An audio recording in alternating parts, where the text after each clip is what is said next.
After diagnosis, women with breast cancer may cut their risk of dying nearly in half, estrogen receptor positive, estrogen receptor negative, just by instituting simple, modest lifestyle changes. 5 or more servings of fruits and vegetables a day, and just like walking 30 minutes a day, 6 days a week. But what about preventing breast cancer in the first place? If you actually follow the advice, the official dietary guidelines for cancer prevention, does it actually reduce your risk of cancer? If you manage your weight, eat more plant foods, less animal foods, less alcohol, and breastfeed if you're a woman, based on the largest prospective study on diet and cancer in history, you may significantly lower your risk of breast cancer, endometrial cancer, colorectal cancer, lung cancer, kidney cancer, stomach cancer, UADT cancer. You do not want to get cancer in your UADT, believe me. No, that's basically means oral cancer.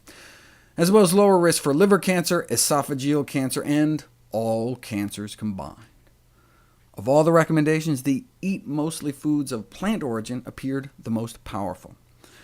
For example, a study in the UK found that in just 1 year in Britain, there were 14,902 excess cases of cancer caused by something they were exposed to 10 years earlier.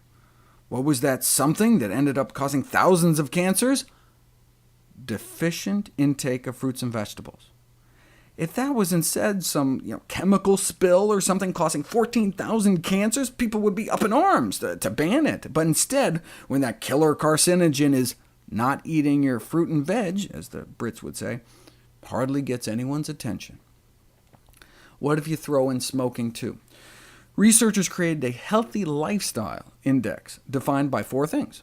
Number 1, exercise. Number 2, a dietary shift away from the standard American diet, high in meat, dairy, fat, and sugar, towards a more prudent dietary pattern, for instance, green and yellow vegetables, beans, fruits. Number 3, avoidance of tobacco. Number 4, avoidance of alcohol. Young women scoring higher on those 4 things may cut their odds of getting breast cancer in half, and older women may cut their odds of breast cancer 80%. We've covered how even light drinking can increase breast cancer risk, but for women who refuse to eliminate alcohol, which is less carcinogenic, red wine or white?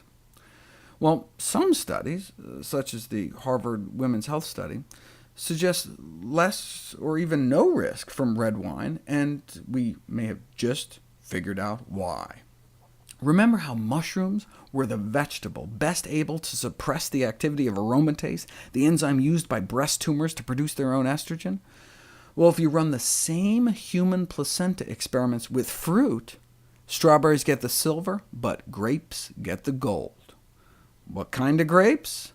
Well, those wimpy green grapes used to make white wine didn't work compared to those used for making red. Bottom line, red wine may serve as a nutritional aromatase inhibitor, which may ameliorate the elevated breast cancer risk associated with the alcohol intake in the red wine.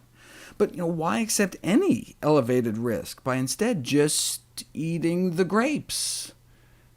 And if you do, choose ones with seeds if you can, as they may work even better.